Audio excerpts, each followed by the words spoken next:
Oh, look at him. He got it. Look at him. He got it. Hold on, let me make sure it's on Facebook.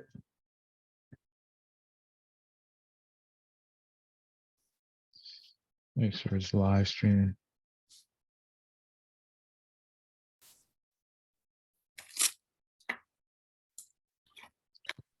Yeah.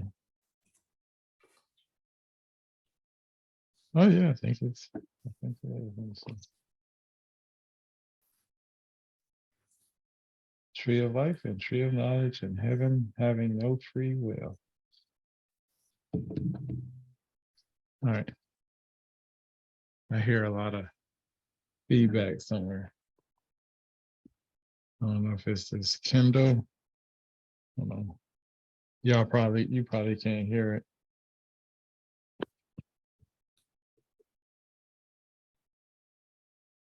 It might just be my phone trying to connect to Bluetooth also. Nope. Let me turn off the Bluetooth. So let me ask you something. Knowledge is power. Did you hear that? Yep. What about this? Not everything's aliens. Yep.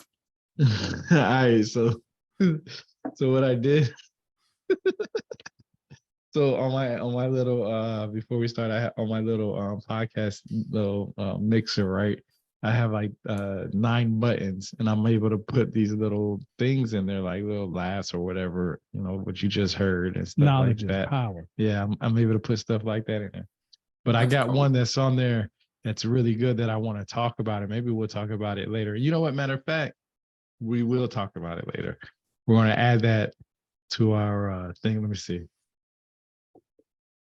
Corners. Can you hear that? Sunlight dissipated because the copper mirrors were too weak. I can hear it. Also, there isn't enough oxygen. Okay, did you hear that? Yeah. Did you hear that? It was kind of buzzy, but you could still hear it. That's still pretty cool. You heard it though, right? Yeah. So we're gonna talk about that after this. Kind of interesting. I wish I could get a clearer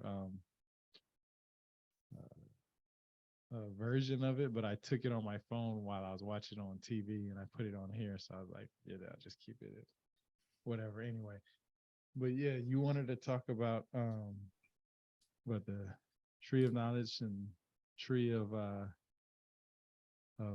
what some people call immortality or life. Yep. Heaven not having a free will. Yeah, I'm definitely ready for this conversation. I reckon so. Well, if you think about it with the Garden of Eden as well, not having knowledge, not knowing right from wrong, to be never-ending servants, to never-ending worship, there's no free will in this. It's like even heaven itself. If sin's not in heaven, sin means free will. It means learning right from wrong, correct? Mm-hmm. So with this sense, if you're doing wrong in any form against God, you'll be cast out of heaven. So say there's a murderer, he kills a loved one of yours.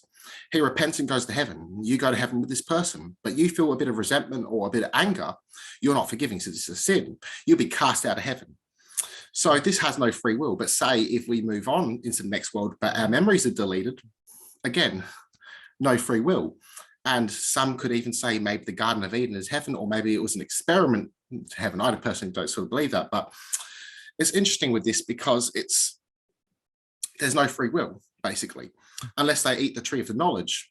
And this serpent must have been wise, said that they wouldn't die, as God implied that they would die if they partook the tree of knowledge. But yet, after this, they freak out that they're going to eat from the tree of life and live forever. Right. So be like gods. But even the Garden of Eden story, if you go to the Sumerians and Babylonians, the Garden of Eden wasn't made for us. It was made for the gods so they didn't have to work the land or have to do as much jobs, because the gods would get drunk and they would gamble and they would even have jobs. And they apparently grew angry at us because we were too noisy, we would steal, and we were too lazy. So they made a flood, as you know in the Sumerian text. Well, that's crazy because let me ask you though, did somebody tell you there was a free will in heaven? Like, have you heard that? No, like I have heard from other people, but if you rationally think about the subject with no sin and eternal worship, what God's going to demand worship, what God really wants this. So this is not really a God. Right, right. I get you. I get you. I just hear so many different things from so many different people. Like some people will Yes. say, there's 7 heavens, and some people will say there's 10 heavens, and so forth and so forth. But that's why it's like, okay, I know that I've read in the book of Enoch that there's multiple heavens, and sometimes some of those heavens are described as what could be what is a hell, I guess you can say, but it's still quote unquote called to heaven, I guess. That's interesting that you say that about heaven, though, because other part of our discussion is the tree of life and knowledge. And what I find very interesting, and I said it a couple of times before in past discussions with you, is that God created man and woman, okay? And from what I understand, when I'm talking to or having discussions with people who are Christian, they say that God is not in a physical form. He's not a physical body. He is not somebody you can see. And they give their scriptures, basically that if you look at him, you would die or you would go blind or whatever the case may be. No man can never see me. I don't remember exactly what the scriptures say, but I can easily just go and look at it. It's that easy. But in the Garden of Eden, and there's so many ways you can take this, because I always tell people you can't read the Bible literally. You have to read it in what the ancient Hebrews, how they lived, how the people back then lived. You can't read it in our modern times, our modern language, our modern eyes, our modern culture, and all that other stuff. You have to do all that in their time frame. So you have to basically learn their customs and beliefs back then, and basically you'll understand. But God in the Bible is described as walking in the Garden of Eden, which if I'm thinking of it, if I know correctly, unless somebody's told me something wrong or I totally understand it wrong, but the Garden of Eden is supposed to be on earth, right? Like it's supposed to be on earth. And many people have said that it's in ancient Mesopotamia, whether you believe in the Christian idea or the Sumerian idea, it doesn't matter. The idea, no matter what, is Mesopotamia to create a civilization, basically. And I find it kind of funny that God could be walking on planet Earth before he even came to Jesus form. Well, there's old texts as well that imply Yahweh has a physical form. There's even old tablets, I believe, that mention his penis. In the Bible, it mentions that he has wings, he can fly, he has a long snout, he breathes fire and smoke. And if you go to other Jewish sources, it will continue to say that he eats female virgins and livestock, because they believe that he would eat the sacrificing. So they believe he had a physical form as well. But yet the Bible says no one has seen him. So it's all contradictory. There's even a scene that God wrestles with, I forgot who it is now, but then it turns out it was an angel in disguise of God. And then you have the story of the serpent. The serpent and Satan are 2 different beings, because the serpent is apparently punished and met the crawl in his belly, but Satan is there challenging Jesus. So these are 2 different beings. And God's death toll is in the billions. Satan doesn't kill anyone without God's permission. He killed 10 people, but God's killed countless. It's I like how you put that with the sacrifice. The Mayans and the Aztecs, and they used to sacrifice individuals to their gods, and people used to look at that as a barbaric way of living, I guess you could say. Ancient Africa did it too. They used to sacrifice it to their snake god. Right. But my point is that when you read the Old Testament and you read the same idea that God did the same thing, it's more like, God can do whatever he wants to do type thing. And it's not looked down upon. There's it amazes me that the amount of information that I know about religions all around the world, reading all the different texts for myself and understanding that none of the ancient texts you can read literally. You can't read the Mahabharata literally.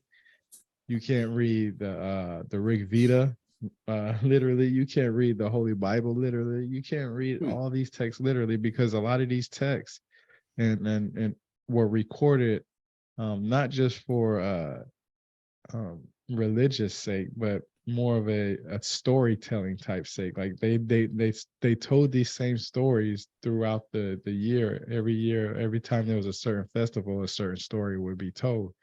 And if it was for entertainment, that's what it was. I mean, people don't understand that. It was for entertainment. Poetry is entertainment. Yes. It's a form of entertainment. And that's what a lot of these texts are, is poetry. A lot of them was done by being sung. You know, they sung these ancient texts. When we read it from left to right without any kind of rhythm or melody or understanding exactly how we were supposed to read it. We just read it in our modern eyes on how we're supposed to read a book. But you can't do these with these ancient texts. You have to actually know that these were songs. This was poetry. These were riddles. A lot of them were riddles.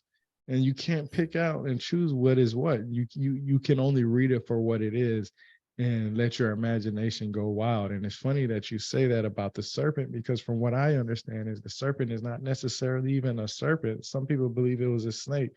A serpent could be a lizard, for instance. People don't understand that. A salamander could be a serpent, you know? In some people's eyes, if they don't know what they're looking at, even today, some people will look at a snake and it won't be a snake, it will be an eel, you know? So that's just a good example. So somebody back then could have looked at says serpent. Some people look at a serpent as a snake. Some people look at a serpent as a lizard. So, but with the tree of knowledge, I always love pointing out this book, man. This book right here, bro. Anton Parks, man. The Eden book that I keep talking about, his book talks about the tree of knowledge, and he basically describes that, and he gives the cuneiform tablets publication number, I guess, or storage number, or whatever or identification number. That's what I was looking for, the identification number. And he talks about, and I told you this before, that the tree of knowledge was basically metallurgy, agriculture, teaching man how to farm, basically. It was also could be taken symbolically as understanding the riddles or the mysteries, understanding them in a deeper way. Like how you said the tree of immortality, the tree of life. This is representing the immortal soul. The Kabbalah, your tree of life. I've told you about the tree of life, how it's different levels with the Kabbalah. But this also represents your level of being. So your higher mind, your lower mind, where you are reality. So even the cross itself means level of being, life, death, lower level being, higher level of being, lower level of consciousness or higher level of consciousness. So about achieving higher levels of being, oneness with God, that you are God. Basically, this was the older versions of these texts. In Psalms, it says that ye are gods. Jesus has said the same thing. It says that in the scriptures you are gods. So this comes back to the unknowable God. Your soul's unknowable. It's knowable for you. So this is a symbolic, deeper mystery. Gnosis. You know, it's I always try to put things into basic concepts, and what I mean by that is, you said that Jesus said we're gods, and in the Bible it says we're gods, right? I've heard you say that before also.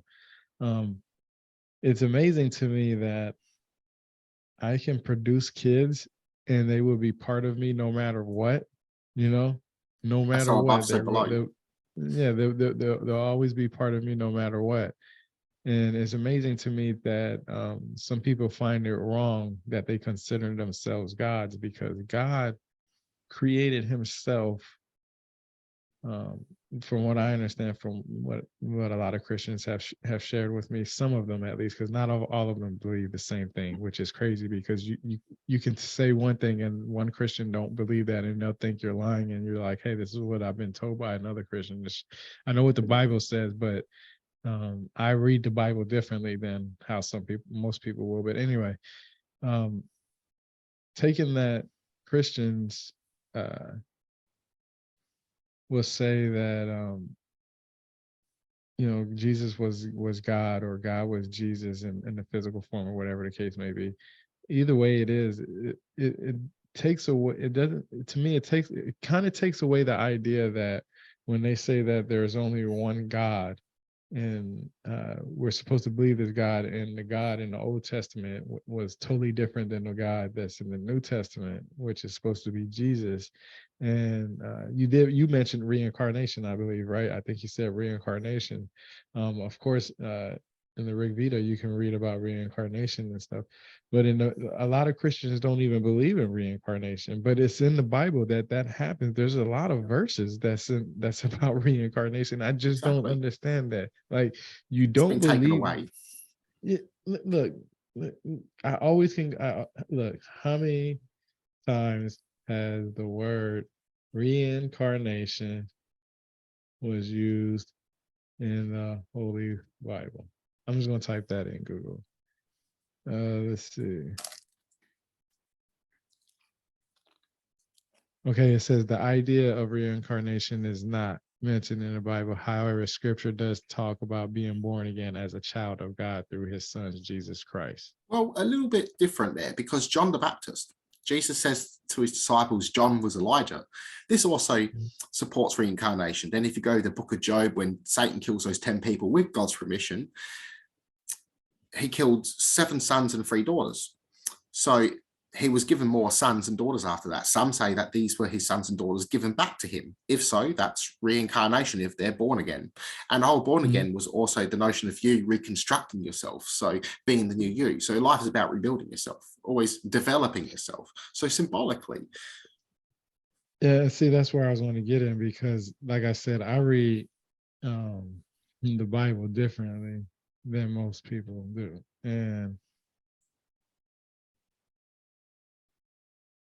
But yeah, they've specifically removed the words like the reincarnation specifically, basically, because there were ancient Jews that believed in reincarnation, such as the Essenes, I think the Ecclesiastics, or whatever you call them. I forgot the actual name of them. But see, that's what's weird to me, because here we can let me Also open up this Mandaeans. But yeah, quite a few groups. See, and this is where it gets interesting to me, because like I said, I read the Bible differently than most people. And like I said, you can go in there and read about where it says reincarnation and stuff, and it doesn't specifically somebody saying they're going to die and come back as a different physical form. It doesn't like go into specifics. Like the Bible doesn't go into specifics about a lot of stuff. But on this website, let me see.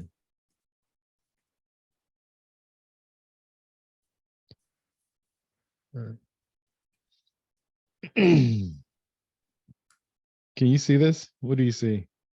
Yep, I see reincarnation.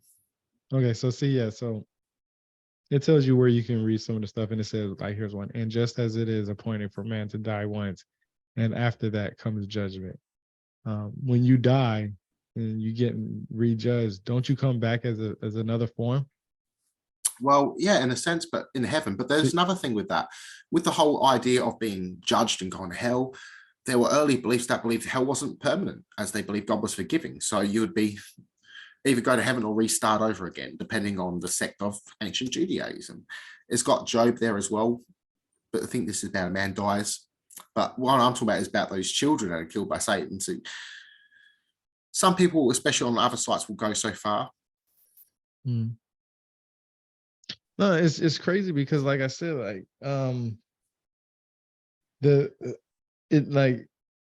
when I read the Bible, like I just go, like, if I want to write, like how I just typed in reincarnation, like I can go right here. Like one of my favorite websites to go to is this one right here. This one, or Bible Hub. And I'll just come here and I'll type in reincarnation. Of course, it won't have nothing to come up. But excuse me. Let's type this in.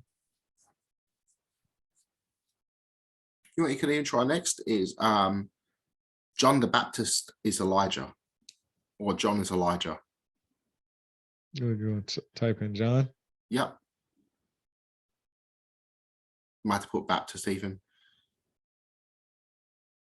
Because yeah, Jesus specifically said that he was Elijah, if you believe it, which is interesting that he said that too. So he was acknowledging not, yeah. So he was acknowledging not all Jews believe in reincarnation.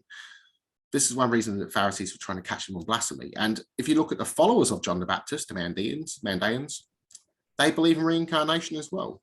though they reject Jesus. But that's what I'm saying. Different Christians believe different things, because when I was growing up, I grew up Catholic, and I know that the Bible doesn't specifically, like I said, say exactly what is on everything. However, people told me that you would die and you will come back. This was what's told to me in church. That's why I was always so confused, because I know different versions of the Bible say different things, and depending on your interpretation, like, okay, let's take this for instance. Being born, what we understand it in modern day is being born is we coming through a womb where I think I already looked it up. Come into existence as a result of birth. Yeah, be brought into existence of an organization, movement, or idea, be brought into existence. Exist as a result of. It's so vague on how you look on things, but I like to go to etymology. And here it says, let's see. It really doesn't. I mean, the same thing, birth. I mean, it does. See, and that's what I'm saying. Like when I read these words,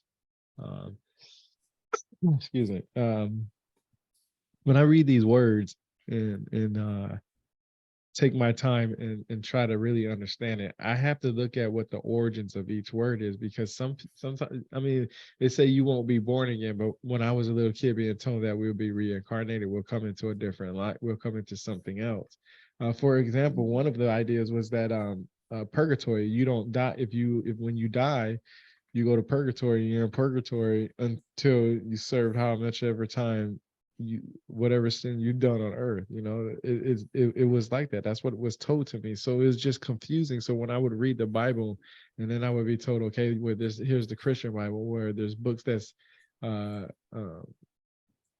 forbidden from the Bible, books that they don't have for the Bible, and stuff that are not allowed to be in the Bible, like the Book of Enoch, for instance, and stuff like that.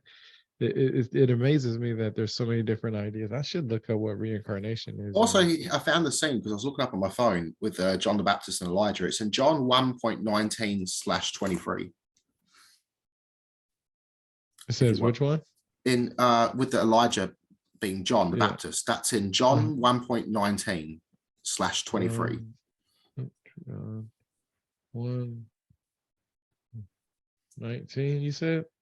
Yes. Might have to go /23, so it shows a bit more of the text. 23. Oh, okay, yeah. My bad. Okay.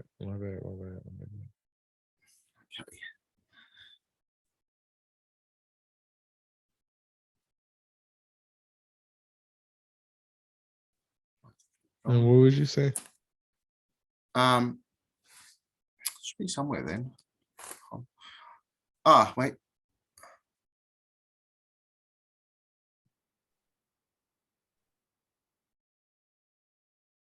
Keep going. Oh, is that all they got?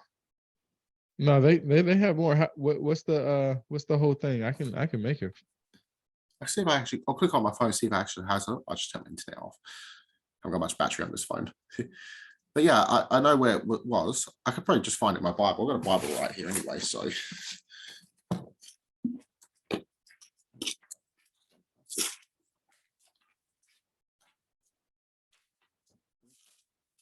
It's John 19. Dang it, what?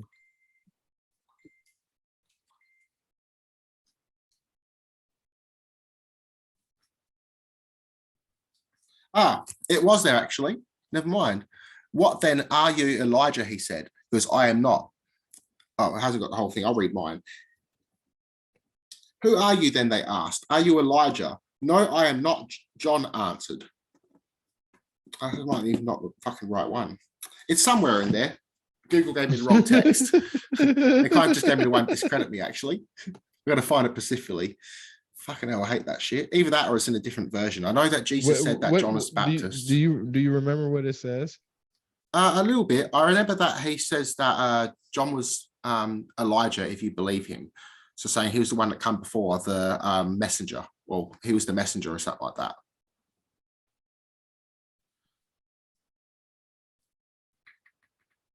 Quite good to take notes, isn't it?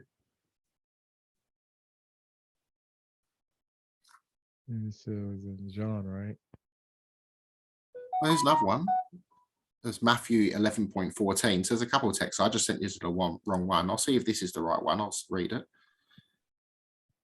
No, I just know that when from my experience, like I know what the Bible says. I know it's in Matthew 11.14. He is Elijah who is to come. So that's John the Baptist basically saying. So yeah, Matthew 11.14. So that first one I gave you is like a contradiction to this one here. Here you go. And if you are willing to accept that he is Elijah who is to come. So that's John the Baptist. That's reincarnation basically there. But a lot of the Bible will contradict each other because they're trying to take the Gnostic elements out of it and also the Essene elements. So they're trying to filter it in with Roman and Zealot elements. This is what it says, Matthew 11, 12 through 15. Yeah, 12 through 14. It says, from the days of John the Baptist until now, the kingdom of heaven has suffered violence, and the violent take it by force. For all the prophets and the law prophesied until John. And if you are willing to accept it, he is Elijah who is to come. Yes. So the ancient Essenes, even depending on which faction as well, believed there were two messiahs. They believed there was the messenger and the priest, or the messenger and the king, or the priest and king even.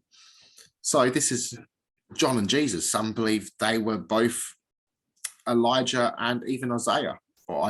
So it's interesting. It depends on the different type of Judaism you're looking at, as there were many different versions of Essenes. The particular ones that Jesus belonged to had an infight after his brother's death, and they become the Ebionites, Nazarenes, and Essenes. And these guys are mentioned in the Bible along with the Gnostics, but except they just don't use their names.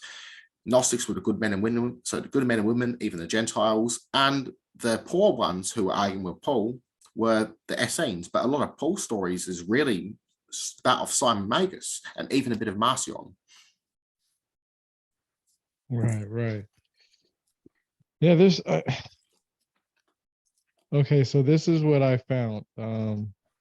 According to let me make sure I say it correctly, because this is what I like to.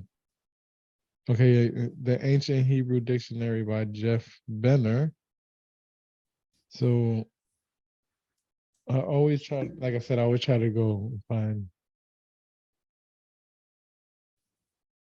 Yeah, I always try to find the basics. So this is, I guess this is number 986. It gives you the actual wording and writing of it. And then I think it's said as Toda. I'm guessing it means translation, birthing, right? So when we talk about born reincarnation, right? It says the act or process of bringing forth offspring from the womb. So the total of children born within an era. Okay, so yeah, so that's what I like about these comparative studies and these talks and stuff, because I actually learned something more about reincarnation. So reincarnation is not actually mentioned in, well, I know it's not mentioned in the Bible, or given the ideas, but according to Hebrew, it's birthing. The translation is birthing, and you have to be born through a womb. So to be reincarnated, you have to be born through a womb. Well, that also goes in with some of the Gnostic sense, and this is back before the idea of the virgin birth. They believed that all spirits were born of the virgin, but the body was born from the womb. And even if you go with the whole egg concept, as you mentioned before this chat about the Quran's world being started in an egg, the egg itself also it represents reincarnation, even in Hinduism. Right. And yep, I'm glad you brought that up. I want to talk about that too. Yeah, well, that'd be great as well to mention all that sort of stuff too. Forgot what I was actually going to say, so I was glad that you mentioned something. So I got the Rig Veda right here, right? I showed you that earlier, right? And we'll go back to the back. And so I go here, I can't, let's see. I didn't see anything for born. Yeah, I don't see anything for born. But I see birth, which we already know what birth is. But let's go to rebirth, because rebirth is basically being reincarnated, right? Yes. Let's see if they got something for rebirth. Yep, rebirth. So let's go to page 45 first. I actually have that page tab too, so I think it looks like, yep, I sure do. Let's see. I have a tab. So well, let me see. Let's see what it says. Let me see what it says, because it talks about rebirth here. And it says page 45. So let's see.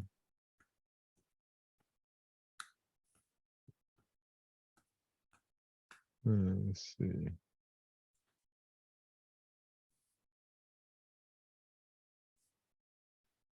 Okay, so it says right here, yeah. The dead man takes on a new body. Oh, I'm sorry. The dead man takes on a new perfect body in place of the old one burnt in the fire. See 10:16. He goes back home to heaven or to earth. And that's what's in the Rig Veda. So let me see, what was that? And that also Number goes into 9. baptism with water and fire. Yeah. But that's what I'm saying. Let me say that one more time. The dead man takes on a new perfect body in place of the old burnt in the fire. See 10:16. And it says he goes back home to heaven or to earth. So when you go, and see, that's what's confusing to me, is because that's how I understand sometimes when you go to heaven, you're being reborn. But of course, the actual word is you have to be born through a womb. But what is it? This all goes into the idea of the cosmic mother, cosmic father. And so masculine and that's feminine. that's where I was going to go with. That's exactly what I was going to go with. That's exactly what's going to get. Okay, so look, Old English, all right? Wham, womb, okay? Could be belly, bowels, heart, uterus. Let me say that one more time. Belly, bowels, heart, uterus. You see that for yourself, right? Yes, that's a big thing. A lot of symbolic meanings there as well. Unknown origin. So it's mostly a belly, a paunch, a womb, a belly, womb. Yeah. But heart though too. Yes, so all this is sort of connected as well, especially when they seen the heart and mind connected in ancient Hebrew. So a lot of people seen, like, say, the heart and the womb connected along with the mind or the soul, as it was very symbolic. So this goes back into the goddess worships of Mother Earth. So they've seen everything in a sense of a womb. Some also had to worship the universe, seeing this as a womb. So they've seen all life in a sense being born.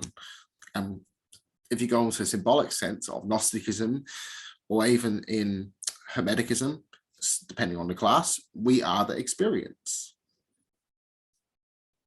Yeah, because then that goes back to Jesus. Was Jesus even born if he was? Well, yeah, because he was born through a womb. So yeah, either way. And if you go to the earlier ideas, as I said, they didn't believe in the virgin birth. The Essenes believed that he was adopted by God after John the Baptist baptized him, which the Quran stole. Then the Gnostics believed that we're all born of a virgin, but the flesh is born from the womb. You know, I could have sworn the Bible has something about reincarnation in there, though. You just don't use the word specifically. A lot of it's been altered, Yeah, no, so you have to look at outside of the Bible, especially with older text. Even like ancient Islam, a lot of them believed in reincarnation as well. Though they will argue this. But both sides did a lot of persecuting and book burning, especially. Okay, open Bible. I went to that already. Yeah.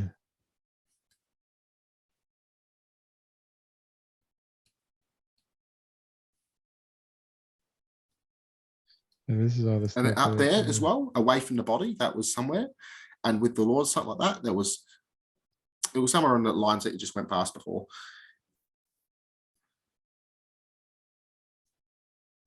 No, it's just There we go. interesting because Yes, we are okay. of good courage, and this is in Corinthians 2 Corinthians 5.8. Yes, Oh, we okay. are of good courage, and we would rather be away from the body and at home with the Lord. This is the idea of rejecting the body, of Gnosticism. So then they later changed this with especially with Catholicism, that they said that we go to the King of Heaven with the body. And this was a rejection of the old idea, as they seen this as material, not of the spiritual realm, not of the spirit, not of the soul. Yeah. It's just man, it's just so much different stuff because the way I read things different, I read things differently because um reincarnation is different in different ideas. You know what? You know what? Let's do this. Because reincarnation is different everywhere. Well, not everywhere, but Yes, the some people idea of have it's different different. ideas. Yes. Yeah. Yeah, see, back again. See, that's how I see reincarnation. Yeah. Also, Because that incarnation. yeah, see, that's how I understood reincarnation was being back again. Being uh when people told me that the Bible doesn't really talk about reincarnation, I says it kind of does talk about reincarnation because then Lazarus come back from the dead, and he came Yes. back. And also Jesus as well. That even you can see this Yeah, resurrection. that's the biggest one. Yeah, But these some stories are people meant to be consider, taken symbolically for you but being that's your own resurrection, rebuilding yourself. right. But that's what I'm saying is that when I read the Bible, because I wanted to make sure that I find all my sources, like this is how I do things. Like this is how I kind of remember my stuff that I'm talking about too. Is that I go through the phases, especially talking to other people. But when I look at the word of reincarnation, it tells me right here, it says fact of repeated reincarnation, state of being embodied anew from back again. I mean, it's in quotations, back again. So when I hear back again, I'm thinking that I'm dying and I come back. I mean, I'm not. I I know reincarnation in Hinduism. When you come back, you sometimes don't come back as a human. You come back possibly as an animal or some sort. Um, there's different ways you may come back. So that's when I always heard reincarnation, it always meant something different to me. Just because I understand, like I always go back to the origins of what the word talks about. Like when somebody says, um, say I didn't know what reincarnation was. So the first thing I'm going to do is look up the definition of reincarnation. I'm going to get the definition. Let's see what Oxford says what reincarnation is. Another thing I want to mention with how I've mentioned like reincarnation being the first belief, it was slightly different to what we have now as well. It was simply never ending. So karma didn't play a role into this either. Karma idea came a little bit later, and before karma, it was the idea that you just kept reincarnating until you got it right. And then karma played in the idea. I also don't like the idea of karma, as this sort of also implies, well, takes away the idea of free will as well. But I see reincarnation really as an unconscious act, kind of like a psychedelic world, unless you've evolved beyond the point that you say control your dreams, that you can probably control this state of reality and maybe choose your next life. But otherwise, I just see it as an unconscious act. And this would be either the animals, you, planets, but I see more life sticking to life because it's very rare that life devolves or is going to seek a lower experience. It's always going to seek higher experiences. That's my personal view of this, though. No, you're right. I don't know why it does that, man. My computer always goes to Yahoo for some reason. Uh-oh. I don't want to do that.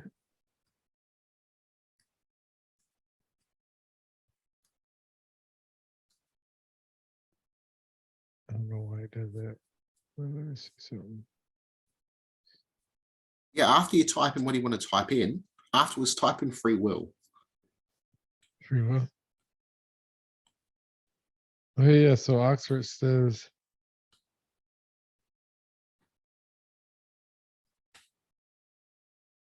Oxford reference. Oh, I hate when it does that. Okay, there. Reincarnation. Okay. Distinct new body, life, generally with a new identity and usually as a rebirth of someone who has died. Beliefs in reincarnation can be found in ancient Greece and in ancient India. Yeah, that's why I talk about the Rig Veda. And the Greek idea that the soul about to be reincarnated drinks from the river of life, forgetfulness is a typical of the assumption that those who are reincarnated remember little or nothing. The interesting philosophical question is, in what sense does the reincarnation count as the same person as the deceased? The Buddhist critique of, oh, I don't have any more. I don't have a subscription to read it all. I didn't even see that. But that's still wicked though, especially with the forgetfulness. This goes into the idea of if you remembered everything, you'll just be chaotic. Say if you were a spider, what good would it serve you now to spin a spider web or know how to do it? You'd go insane, basically. So you need to let go of things in order for the soul to develop, or your mind. The soul and mind are the same thing. So in order for your mind to progress and learn, it has to filter out information in order to progress and learn itself. Otherwise, it's not going to seek experiences, as life is about experience, taking risk, growth, being rational, developing oneself, love. Yeah. It's just weird because it just seems like some people are given the ability to come back. Some people aren't. Some people are given the ability to come back in multiple different forms. Just like it says, a rebirth of something and a new identity. If you think about all these gods, the ones that seem to have a lot of relationship and similarities with each other, you can sit here and make an argument and say that that guy was reborn. Perfect example. Yes. Thoth from Ningajazita, from when he was Sumerian, to Thoth to the Egyptian, to Quetzalcoatl over there in Mesoamerica, to did I say Thoth in Africa and Egypt? Yeah, so it's crazy. He was reborn so many times. And they say Oxford says that it's your spirit that continues into a new body. But like I said, everything has something different. Like I didn't even find it in here, did I? Oh yeah, I did. I did read it, didn't I? There's a lot of them in here about rebirth. Let's go to 47 through 48. There's a lot of pages that it goes into about rebirth, and that's why I say, like, when I think about Hinduism and Christianity, Hinduism has is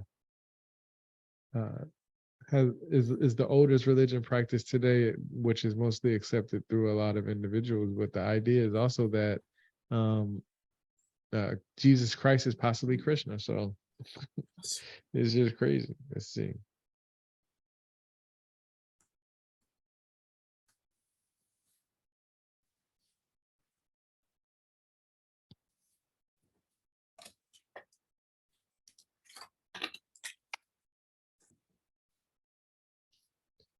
Yeah, it doesn't really say anything about birth on here.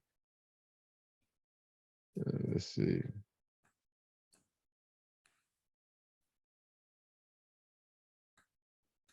Yeah, it doesn't really get into it.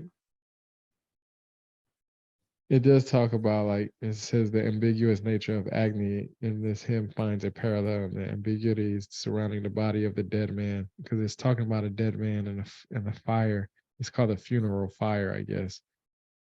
And it actually talks about like how you might even know this part too. The the the soul of the dead man goes to these worlds while his physical parts are distributed elsewhere. Like, That's interesting. That can also go into the idea of some beliefs that they believe that this was also in Manichaeism, that we carried parts of ourselves, divine sparks, if you will, and parts of them are trapped here in this material world. So we must redeem these or liberate these sparks, return them to ourselves to have absolute faith in God or do good actions, etc. So that's where that can also come into. Also, the idea of us reincarnating in multiple lives. So not just in this one experience. So the soul's having two experiences in order to learn, develop. Though that idea is more new age, but does have older core beliefs. Yeah, a lot of people just have different ideas. Like I said, I read the Bible differently than most people. When I hear somebody coming back, no matter whether they were born in a womb or not, I from what I understand, reincarnation, you just mean what different from different ideas. I mean, I've already showed it. So that's interesting. But but that goes back to the tree of immortality or the tree of life. From what I've read from different people, is that Adam and Eve were able to survive as long as they wanted to, as long as they ate from the tree of life, right? Yeah, well, so pretty much was what they said. They could partake of any tree, basically, except for one tree. But the whole Yeah, the tree concept of of that knowledge. is once they ate the tree of knowledge, Adam was able to feel hunger. So, say if he didn't eat in the Garden of Eden, he probably would have died anyway. So, this whole idea of this, especially being worshipping God, that's why I mentioned about the free will, this concept's taken away of not knowing right from wrong to blindly worship. Another thing is with this God being jealous, angry. This idea is from Yahweh, but then you have the idea of El with this divine counsel. Mm-hmm. And El was Yeah. forgiving and loving and compassionate. He even got too drunk if you read the Eucharistic tales, which is more like a strange hangover cure. He sort of gets jumped on along the way by a strange monster, and he's so drunk he has to have help from his friends to carry him to his room. So it's interesting. So the gods got drunk, they gambled, and they worked jobs. And this is mentioned in the Sumerians that they grew angry at us because we start developing free will. So some say after the tree of knowledge that we learned how to gamble, we learned how to make alcohol, etc. Stuff like this. It depends on their view. All these stories, as you mentioned, are be taken symbolically and looked in the views of the past. You know, I read the Mahabharata a couple of times. And the first time I read it, I was kind of shocked, and I was like, this is not what this book is really about. And then I read it again, and what I learned is the Mahabharata is about basically two different families having basically a game about dice, a game of dice, and cheating was involved, and a whole war broke out from it, basically. That's killer. Well, they used to think gambling was the role of the gods, that they decided all the odds. It was a dice game, man. I like when I read it the first time, I was like, because when I watch these historical documentaries and these YouTube videos sometimes and stuff like that, people will say the ancient text says this, and they'll go on to say what the ancient text supposedly said, and they exaggerate and make it sound so cool, and you're like, wow, that's awesome. And to some people, they don't even take the time to read it. They're just like, okay, I believe it. That Yep. sounds cool. Let me just roll with it. But then you got people like me and you who will be like, what did they actually say? Can I read the Sumerian text for myself? Because a lot of people will say, well, there's only a few people in the world today that can read the Sumerian text. Wrong. Yes, there's a lot of people that actually can read the Sumerian text. Matter of fact, there's a whole book and website where you can actually read the translations for yourself. Not only that, you can find the cuneiform tablets for yourself. Not only that, you can translate them for yourself. Not only that, they have workbooks for it. So no, anybody can translate the text. But my point is that it's funny that when people say, the Sumerians said this, right? And you go and you read it for yourself, and the story is nothing what they told you. And that's what the Mahabharata was to me. Like a lot of people was talking about, yeah, they were talking about flying chariots and, aliens from different planets and this and that. And then I read the first few pages of the book, and it goes into the introduction and description of what the book is going to talk about. It says, basically, do not read the book literally. This book is made of poetry. It is for religious beliefs. It's also used for entertainment, like in so many different ways and words. That's what it says. Every book says that. Every ancient text that I've read, the Popol Vuh, when they talk about the Popol Vuh, it says the same thing. When I read the Book of Enoch, for instance, it tells you that the book was written, sometime after the actual events. So, I mean, come on, anybody can fill in the gaps of what happened, But the point is that when I actually go back and read these texts for myself, and it's not the same. Like I thought the Mahabharata was going to have a lot of ancient alien stuff in there. Like everybody would talk about it when the show first came out and stuff like that. I mean, like I said, I didn't know about that stuff. I was too busy being in the military. But then when I started digging deep and I got to read it for myself, I was like, this is about a dice game. It's literally a dice game, man. And it's about, I believe it's cousins who fight over each other, and there was some cheating involved. And it gives you a little bit of history of, who is who and what happened and stuff like that. But for the most part, it's about a dice game. That's all it's about. It's a thick ass book about a dice game.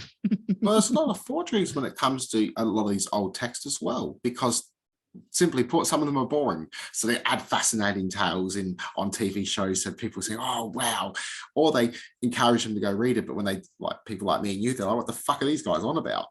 So, Bro, you it tells you that they're telling a story from what happened in the past. It's like, it's not something that we're doing right now live. When we're doing this live, this is recorded, you know.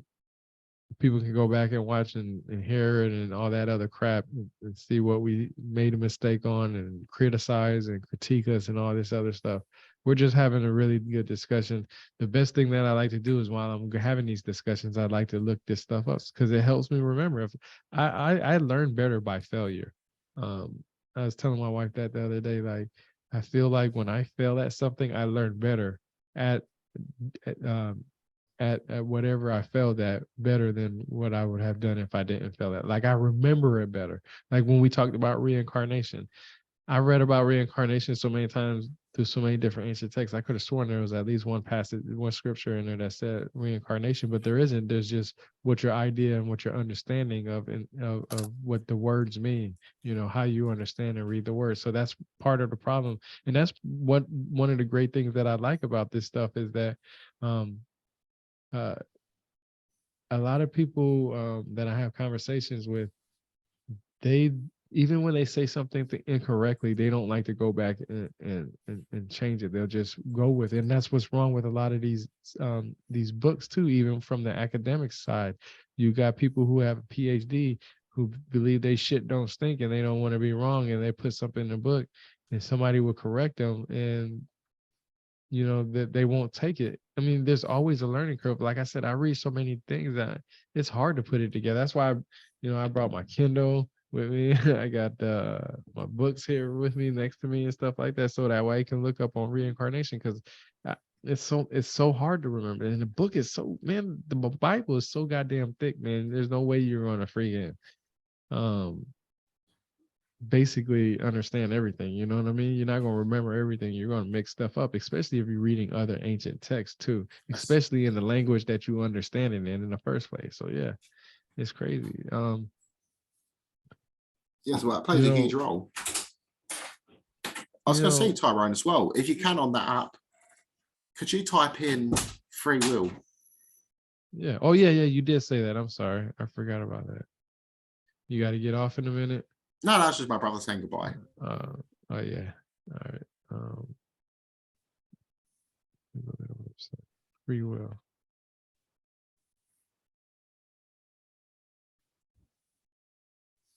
Okay, so no. So okay. All right. It won't let me do that through that way. When we go this, we'll do this. No. Dang. No. We gotta understand what free will is. I know free means do whatever you want to do. Is basically just being free, you know, and yes. then will putting them together. But I want to know what the. So this sort of contradicts the heaven idea. You can't just do what you want, obviously. Oh, here we go. Here we go. See, this is what I love to do. I love to go to Oxford because they always have. I love Oxford as well. I always get my books from there. Yeah, me too. They always give you at least a basic idea, even if it's not the full idea, the basic one. So this one says the power to make your own decisions about what to do without being controlled by God, fate, or circumstances. Now, you don't even have to, yeah, I've seen that. You don't even have to have a God in there. Your fate or your circumstances. So your circumstances could be like, I have $20,000.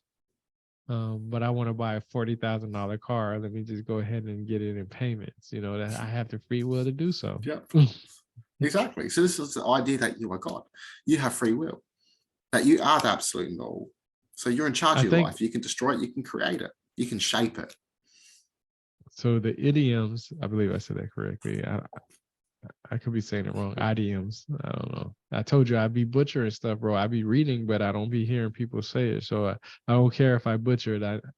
At least they can understand what I'm saying, or at least get the idea. But it says of your own free will, because you want to do something rather than because somebody has told or forced you to do it.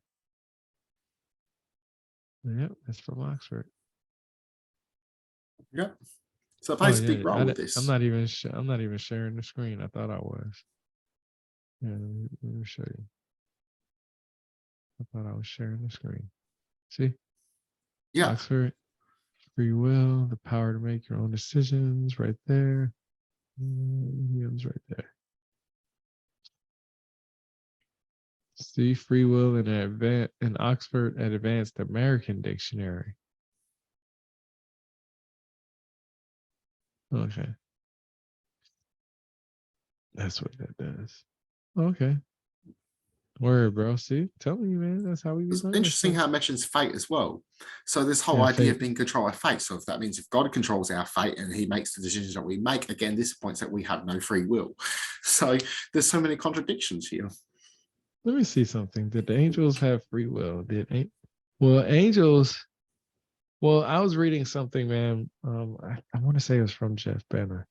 Um, uh, Basically, and I looked at it and it made sense to me in this eyes. Okay, think of it like this: God is our Father, right? If there is a true God, if you believe in Him and whatnot, He's our Father, right? That means everybody beneath Him is His children, right? Because He's supposed to teach them, right? Even the angels, right? Even angels and demons Yeah. and everybody, right? How can you punish somebody without them understanding what right is from wrong? Yeah. I have a 5-year-old and a 4-year-old, and I believe we looked this up a couple of weeks ago, but there's a certain age that kids will go through life and not understand what a lie is, what's right from wrong. They don't understand they don't understand you can't just walk into somebody's house. You know what I mean? If you let a kid go outside, they're gonna walk in everybody's yard because they don't understand that's the wrong thing to do, because you're not supposed to be on other people's property, right? If you go to a store and they see candy or toys, they don't understand that it's wrong to take it. Even though if you tell them, if you say, hey, don't take this candy, don't take this toy out the store, their comprehension skills isn't don't take this out the store, is they don't understand what take is. Or it could be some people will say don't steal. They don't understand what the word steal is. Even if you explain it to them, their brain will not allow them to understand it until they get older, until they can comprehend right from wrong. So when God creates angels, okay, you're right.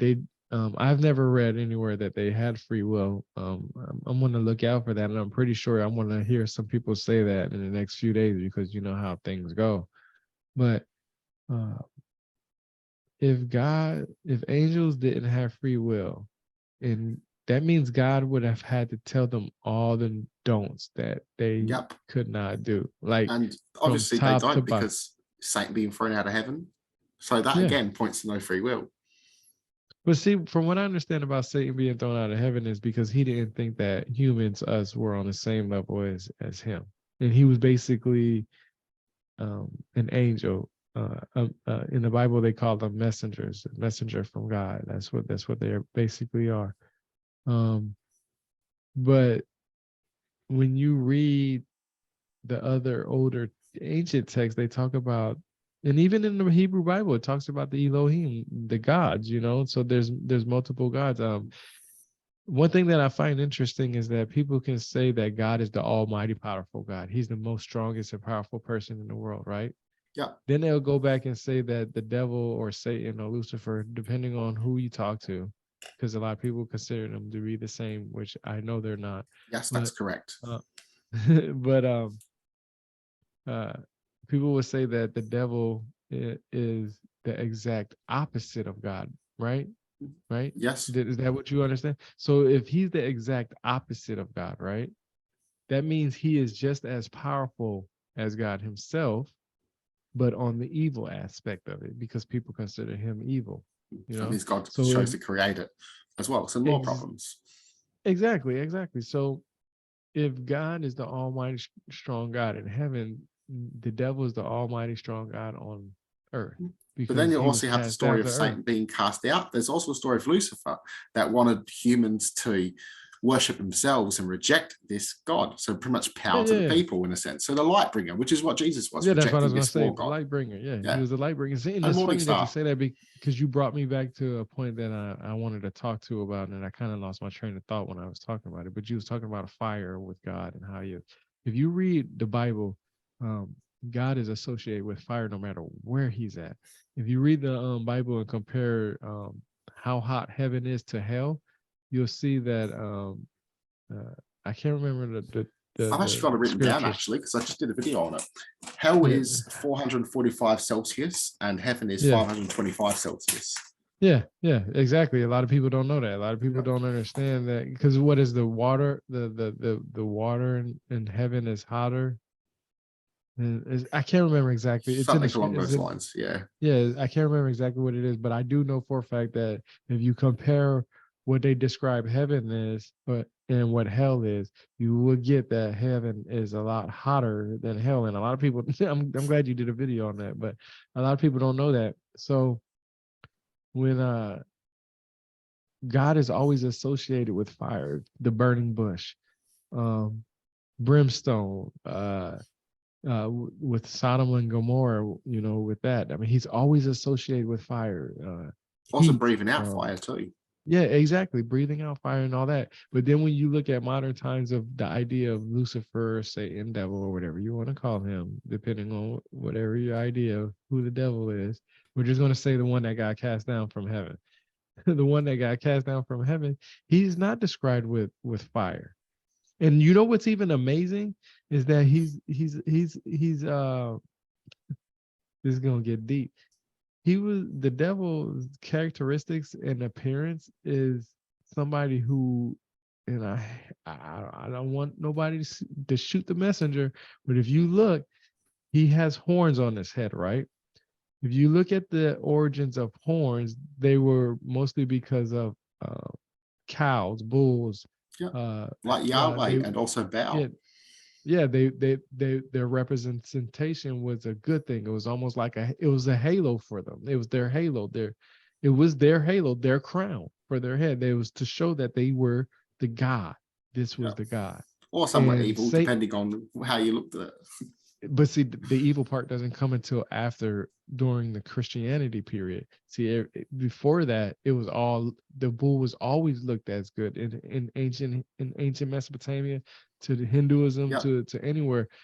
The bull horns. Well, actually, I want to say something as well. Before Christianity, ancient Judaism. Yeah. So that's where it would have began.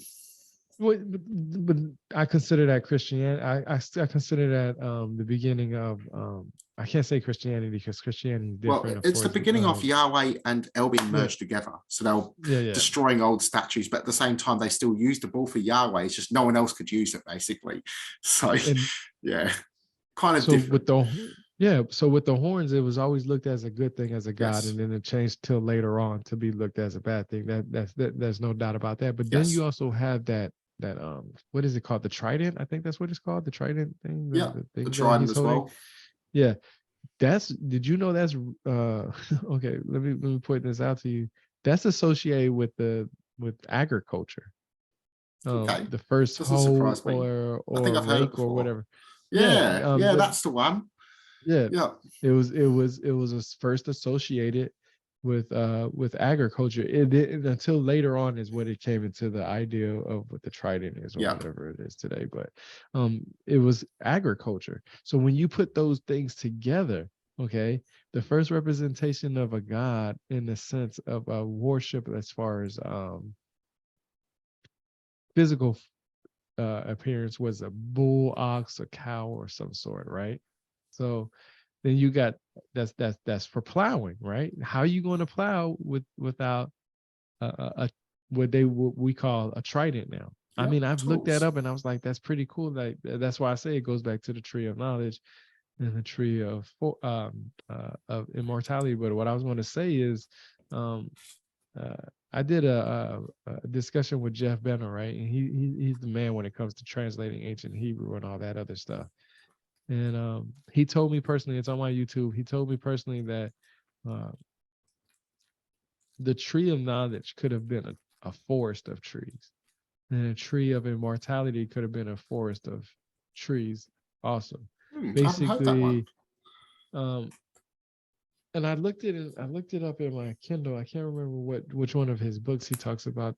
Kind of gives that idea too. So like a tree can be a tree, like a tree that we know as one standing up, and then a tree can also be considered a tree by a pile of branches or sticks and stuff. That can be considered a tree too.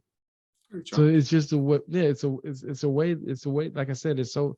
When we was talking about reincarnation, when I had to look up how I got my ideas and remember the ideas of all that stuff, that's what I do with that, because in ancient Hebrew, from what I understand, the Hebrew people, their ideas were concrete ideas. You know, our five senses, Also stuff iron. that you can see. Yeah. What's that? Iron as well. Oh yeah. And so when it comes to the ancient Hebrews understanding that they have the five senses, the abstract and concrete words and all that stuff like that, it makes me understand words differently. Like when I'm telling you, like I used to read a book and read it for just what it was, but now I read the book and I have to actually know what they're talking about. When you read anything from Christianity, Judaism, or anything like that, you have to read it slow and read it very, very carefully. 100%. I'm not sure with the Mahabharata. I don't really find any. I find riddles in there, but I don't find anything where I have to really think about, because Hey, I guess they Tyrone, put it in. can we put this Yeah. on pause just for a second? I had to go take a leak. I feel like I'm going Oh, to wet shit, myself. I'm back soon, bro. Sorry about that. Yeah.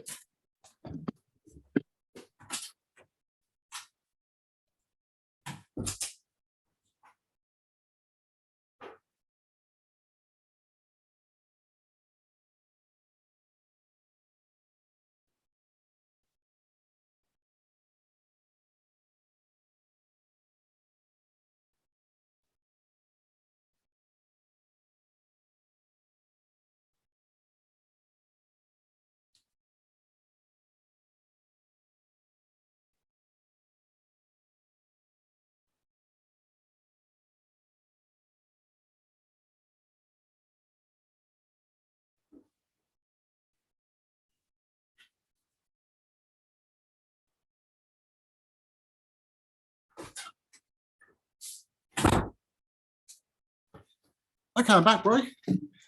Cheers. Yeah, we could do about another 10 minutes, man. I gotta get up. My son just woke up. Oh, no worries, bro. You're all good, bro. Go do your dad duties. He's going to school, man. I'm gonna let him stay up for 10 more minutes and put him back in the bed, because he just started school yesterday, matter of fact.